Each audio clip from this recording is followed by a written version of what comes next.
पाकिस्तानी शादियों पर जाने का हम सबको बड़ा शौक़ है। यहाँ पर और शायद इंडिया में भी लोग भरपूर तरीके से शादियों को मनाते हैं, लेकिन शादियों का मेला सिर्फ एक खुशी से भरपूर कहानी नहीं है, बल्कि इन मेलों के पीछे एक खौफनाक हकीकत है। लोग इन शादियों पर अपनी पूरी ज़िंदगी की कमाई लगा देते हैं। अजीब बात है कि एक हफ़्ते के मेले के लिए लोग अपनी 20 साल की मेहनत लगा देते हैं। हमारे माशरे में हर किसी से तवक्को रखी जाती है कि वो कम से कम अपने बच्चे की शादी पर 200 लोग तो बुलाएंगे। उनके पास महीने के रहने का खर्चा ना भी हो, उनकी शादी का फंक्शन कभी भी सादा नहीं हो सकता। अगर एक अमीर इंसान इस तरह का मेला लगाए फिर काफ़ी हद तक बात समझ भी आती है, लेकिन एक गरीब इंसान ऐसा कभी क्यों करेगा? इस सवाल के 2-3 सीधे सादे जवाब हर कोई दे सकता है। मसलन कि हमारे माशरे में सब एक दूसरे की देखा देखी शादी पर भरपूर मेला लगाने की ख्वाहिश रखते हैं। उन्हें लगता है कि अगर हर कोई एक ही चीज़ कर रहा है वो जाहिर सी बात है ठीक ही होगी। और तो और हो सकता है कि वालिदैन को लगे कि उनके बच्चे खुश नहीं होंगे अगर शादी का फंक्शन सीधा सादा हो। लेकिन मुझे लगता है कि इस तरह के तबसरों में कोई नई बात नहीं की जा रही है। इसीलिए इस वीडियो में मैं जॉर्ज बटाई और सिगमंड फ्रॉइड की फ़िलासफ़ी का इस्तेमाल करके आपको शादियों के ऊपर एक नया तबसरा पेश करने की कोशिश करूंगा। बटाई के मुताबिक दुनिया कंटिन्यूस यानी मुसलसल हालत में होती है और इंसानी शिनाख्त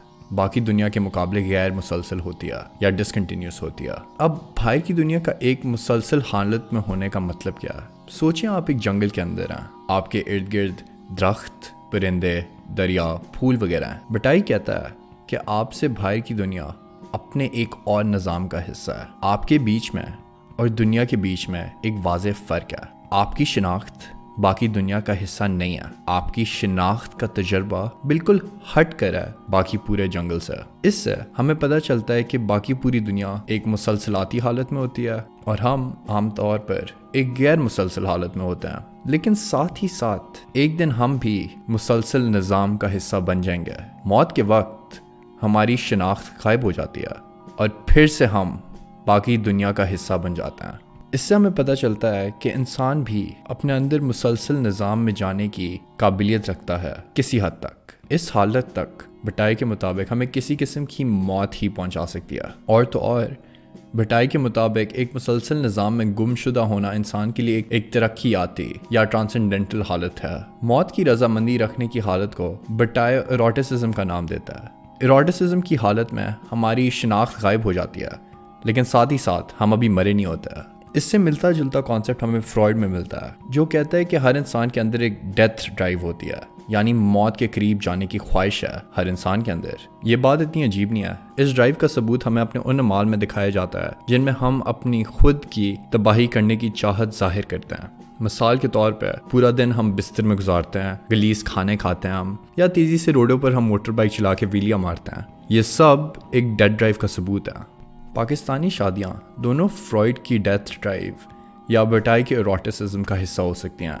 इन दोनों तसव्वुरात में किसी किस्म की मौत के करीब जाया जा रहा है। मसलन शादियों पर एक गरीब इंसान इतने महंगे कपड़े क्यों बनवाएगा अगर उसके अंदर मौत के करीब जाने की ख्वाहिश ना हो? अगर उसके पास कल खाने के पैसे ना हो तो ये कपड़े उसकी मौत का एक सबब बन सकता है। मुझे लगता है कि हमें अपने आप से एक और सवाल पूछना चाहिए। हमें अपने आप से पूछना चाहिए कि फ्रॉइड और बटाई की थ्योरी के दरमियान हमारे लिए ज़्यादा फ़ायदेमंद कौन सी है? इरोटिसिज्म की हद तक जाने का हमें क्या फ़ायदा है? बटाई को लगता है कि इरोटिक हालतों तक पहुंचकर हम अपने ज़िंदगी के तजर्बे को बढ़ा सकते हैं, क्योंकि हम बाकी दुनिया के मुसलसल निज़ाम का हिस्सा बन जाते हैं और दुनिया के अंदर की सारी ताकतें जो निज़ाम को चला रही हैं वो हमारे अंदर से तब गुजरती हैं जब हम मौत के करीब जाते हैं। ये ताकतें हम पर किसी किस्म का असर करेंगी जिनसे शायद हमारे ज़िंदा रहने का एक्सपीरियंस बेहतर हो जाए, चाहे वो चंद लम्हों के लिए बेशक क्यों ना हो। इन चंद लम्हों के लिए अगर आप अपनी 20 साल की मेहनत का पैसा भी उड़ा दें तो बटाई को इसमें कोई मसला नहीं नजर आएगा, बल्कि इस हालत में हम अपनी रोज़मर्रा की पाबंदियों से छुटकारा पा सकते हैं। मौत के दरवाजे पर जाकर ज़िंदगी के नए दरवाजे खुलते हैं। اور پھر انسان کے اندر ایک نئی قسم کی آزادی آتی ہے جس سے اسے پتہ چلے گا کہ انسان کچھ بھی کر سکتا ہے، کچھ بھی بن سکتا ہے۔ اس کی اپنی شناخت اسے اپنے آپ سے بڑھنے سے روک رہی تھی۔ مسئلہ یہ ہے کہ ہم اپنی شناخت کو تباہ کرنے سے ڈرتے ہیں، لیکن آپ نے فرائڈ کے مطابق اپنے آپ کو ویسے بھی تباہ تو کرنا ہی ہے، کیونکہ ڈیتھ ڈرائیو ہر کسی کے اندر ہے۔ اس لیے اگر انسان نے اپنے آپ کو تباہ کرنا ہی ہے تو اسے بٹائی کے ایروس کو اپنا لینا چاہیے۔ یہ بات تھوڑی لمبی ہو گیا تو میں اپنے 3 مین پوائنٹس ابھی سمرائز کر دیتا ہوں۔ نمبر 1، ہم اپنی غیر مسلسلاتی حالت یا اپنی ڈسکنٹینیوس حالت سے نکلنے سے ڈرتے ہیں۔ نمبر 2، پھر بھی ہم نے ڈیڈ ڈرائیو کے مطابق اپنے آپ کو تباہ تو کرنا ہی ہے۔ نمبر 3، اس لیے ہمیں ڈیڈ ڈرائیو کا استعمال کر کے اپنی شناخت کو مسلسل نظام یعنی کنٹینیوس نظام کا حصہ بنانا چاہیے۔ اس دلیل کو اب ذرا واپس شادیوں کی طرف لے کر چلتے ہیں۔ اگر آپ امیر ہیں اور آپ کے لیے شادی بس ایک عام سا ملا ہے، پھر آپ شادیوں کو نہ ہی ڈیڈ ڈرائیو کے لیے استعمال کریں نہ ایروٹسزم کے لیے، کیونکہ آپ موت کی طرف جا ہی نہیں رہے اگر آپ اپنی تباہی نہیں کر رہے کسی حد تک۔ تو اگر آپ امیر ہیں، آپ کو کچھ اور کرنا پڑے گا موت کے دروازے تک پہنچنے کے لیے۔ مثلاً مجھے اپنی ساری دولت دے دیں اور پھر جا کے کسی برج کے نیچے سو جائیں، پھر آپ شاید مسلسل نظام میں لطف لے سکتے ہیں۔ لیکن اگر آپ ایک خوش قسمت غریب انسان ہیں، پھر اس طرح کی مہنگی شادیوں سے آپ زندگی کو ایک نیا روپ دے سکتے ہیں۔ ڈر کے نہ خرچیں، یہ نہ سوچیں کہ کل ہمارے پاس کھانے کے لیے پیسہ نہیں ہوگا۔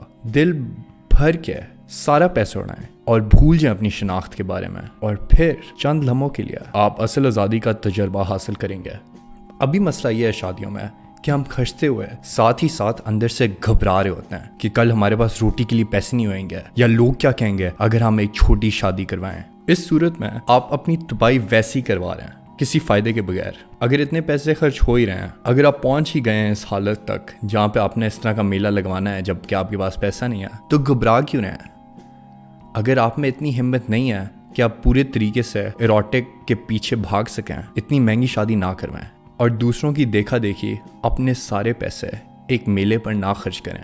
ایک سادی سی شادی کروائیں چپ چاپ۔ یاد رکھیں، بٹائی کبھی بھی یہ نہیں کہے گا کہ شادی میں اپنی تباہی کرنا ایک بری یا اچھی چیز ہے، یہ آپ خود ڈیسائیڈ کریں گے۔ لیکن اگر آپ شادی پر ایک بڑا میلہ لگا ہی رہے ہیں جس میلے کے آپ کے پاس پیسے نہیں ہیں، اپنے ڈر کو پھر باہر نکالیں۔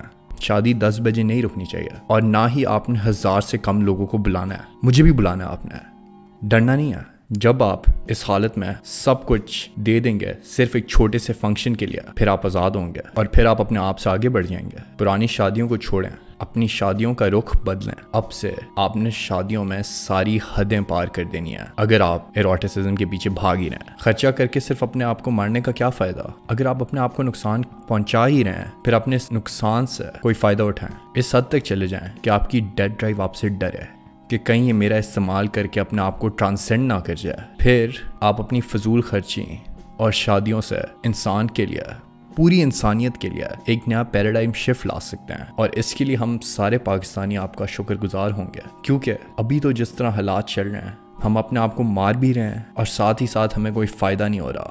دکھا دیں پورے ملک کو کہ ہماری تباہی ہمیں بچا سکتی ہے۔